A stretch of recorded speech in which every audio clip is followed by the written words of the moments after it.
ताज्या ज्ञान न्यूज, नवा दृष्टिकोन, नवा विचार। कवयित्री बहिणाबाई चौधरी उत्तर महाराष्ट्र विद्यापीठ जळगाव व पूज्य साने गुरुजी विद्याप्रसारक मंडळ यांच्या संयुक्त विद्यमाने प्रधानमंत्री उच्चतर शिक्षा अभियान अंतर्गत औषध निर्माण शास्त्र महाविद्यालय शहादा इथं विद्यार्थ्यांसाठी एक दिवसीय कौशल्य विकास कार्यशाळेचे आयोजन करण्यात आले होते। कार्यशाळेचे उद्घाटन मान्यवरांच्या हस्ते दीप प्रज्वलनाने करण्यात आले।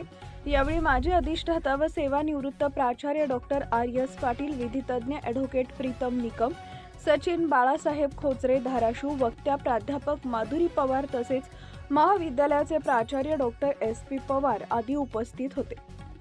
ॲडव्होकेट प्रीतम निकम यांनी संवाद कौशल्य, सकारात्मक दृष्टिकोन व भारतीय कौशल्य परंपरेचे महत्त्व विशद केले। Doctor R S. पाटील यांनी पीएम उषा व राष्ट्रीय शिक्षण धोरण 2020 यांच्या माध्यमातून कौशल्य आधारित व रोजगाराभिमुख शिक्षणावर भर देण्यात येत असल्याचे सांगितले। सचिन खोचरे यांनी जिद्द, चिकाटी, वेळ व्यवस्थापन, रेझ्यूम लेखन व मुलाखत तंत्रावर मार्गदर्शन केले।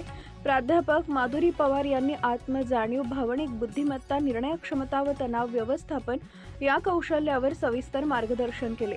कार्यशाळेत संवाद कौशल्य, नेतृत्व गुण, डिजिटल साक्षरता, टीमवर्क, समस्या निराकरण व करिअर नियोजन या विषयावर चर्चा करण्यात आली। प्रश्नोत्तर सत्रात विद्यार्थ्यांनी उत्स्फूर्त सहभाग नोंदवला। कार्यशाळेमुळे विद्यार्थ्यांचा आत्मविश्वास वाढल्याची भावना व्यक्त करण्यात आली आहे। कार्यक्रमाचं सूत्रसंचालन प्राध्यापक अमित धनकाणी यांनी केले, तर आभार प्राध्यापक हितेंद्र चौधरी यांनी मानले। कार्यशाळेसाठी 150 पेक्षा अधिक विद्यार्थी उपस्थित होते। कार्यक्रमाच्या यशस्वीतेसाठी महाविद्यालयातील प्राध्यापक व कर्मचारी वृंद यांनी परिश्रम घेतले। आपला भारत देश हा भारत देशातील जी वास्तुकला आहे, संगीत कला आहे, त्याच्यानंतर जसं लता मंगेशकर आपल्याला दिसतात तसं जगाच्या बाहेर कुठे दिसतात का लता मंगेशकर सारखं चरित्र आपल्याला दिसतं का कुठे? नाही ना दिसत।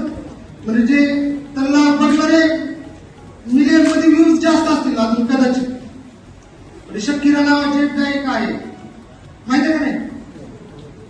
तर त्यांचे व्ह्यूज कदाचित लता मंगेशकरांपेक्षा जास्त असतील, पण ते लता दिदी होऊ शकत नाही, बरोबर आहे? मग त्याच्यानंतर अशा भारत देशामध्ये बरेचशा आपल्या जे कौशल्याच्या आधारित ज्या गोष्टी आहेत, तर त्या भारत देशाचे खूप आरोग्य आहे। भारत देशामध्ये जे स्थापत्य कला आहे, आपण मंदिर वेगवेगळे आपण भारत देशामध्ये जर पाहिले तर वेगवेगळे व्हरायटी आपल्याला खूप दिसेल, विविधता खूप दिसेल। तुम्ही दक्षिण भारतामध्ये गेले तर त्याच्यामध्ये अजून वेगळी विविधता दिसेल।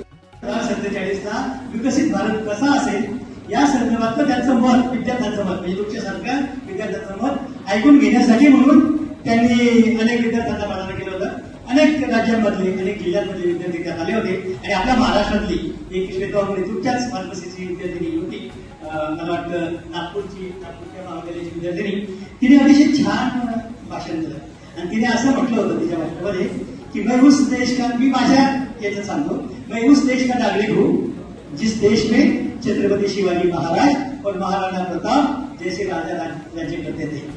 ज्यांनी जीवन शिक्षणाचं ज्ञान दिलं, ज्या म्हटल्या की माय म्हणता म्हणता ओठ ओठा लागे भिडे, माय म्हणता म्हणता ओठ ओठा लागे भिडे, आत्या म्हणता म्हणता किती अंतर पडे, सासू म्हणता म्हणता झाला जिभेला निवारा, जीजी म्हणता म्हणता गेला तोंडातून वारा।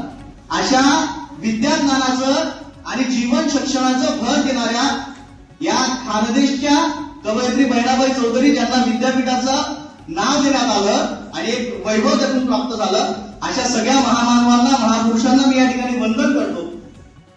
खरं तर आज आपल्याला सगळ्यांना स्किलच्या बाबतीमध्ये विचार करायचा आहे। स्किल या विषयामध्ये आपण सगळेजण चर्चा करणार आहोत। हे सेशन जे आहे, लाईक करा, शेअर करा, सबस्क्राईब करा आणि बेल आयकॉन प्रेस करा।